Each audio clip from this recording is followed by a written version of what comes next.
Alam mo, Jason, nag-aalala ako sa'yo. Nag-aalala?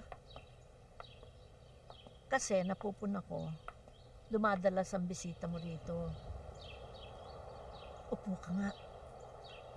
Nung una, natutuwa ako.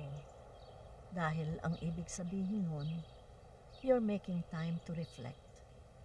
Pero ngayon, na dumadalas ang dalaw mo dito, para bang lumalaki ang problema natin. Na kahit na itong kumbento ko, ay walang maitutulong. Namimiss ko lang po kasi talaga kayo. Namimiss?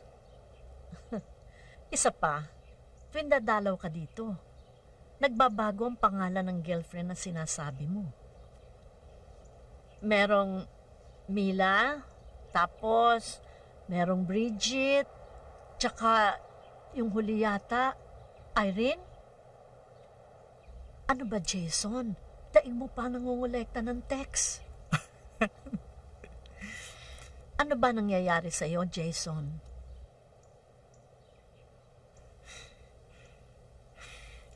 Ewan ko, tita. Wala talaga kasi akong nakikita pa eh. Ala pa? O baka may natagpuan ka na? Pinakawalan mo lang.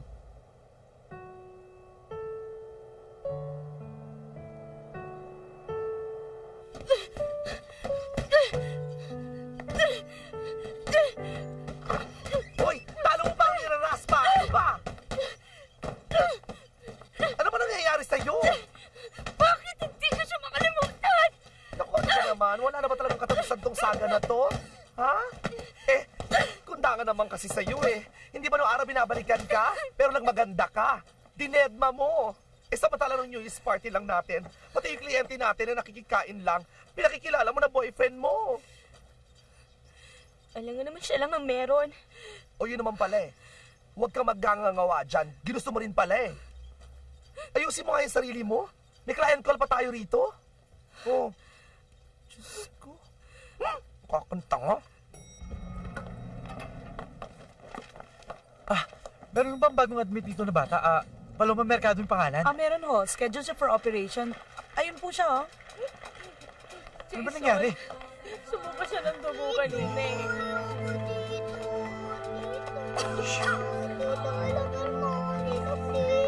Papagaling ka muna. Saka kita ilalabas tapos pupunta tayo sa park, okay? Ha? Promise? Promise? Ha? Okay, love you. Sir, hanggang dito na lang ho kayo. Bawal ho sa loob eh.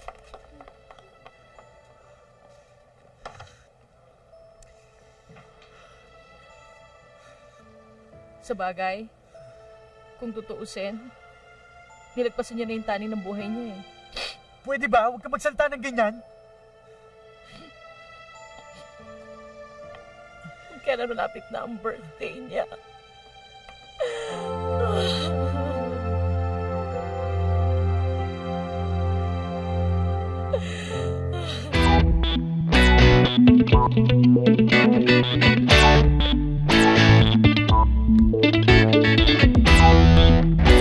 Thank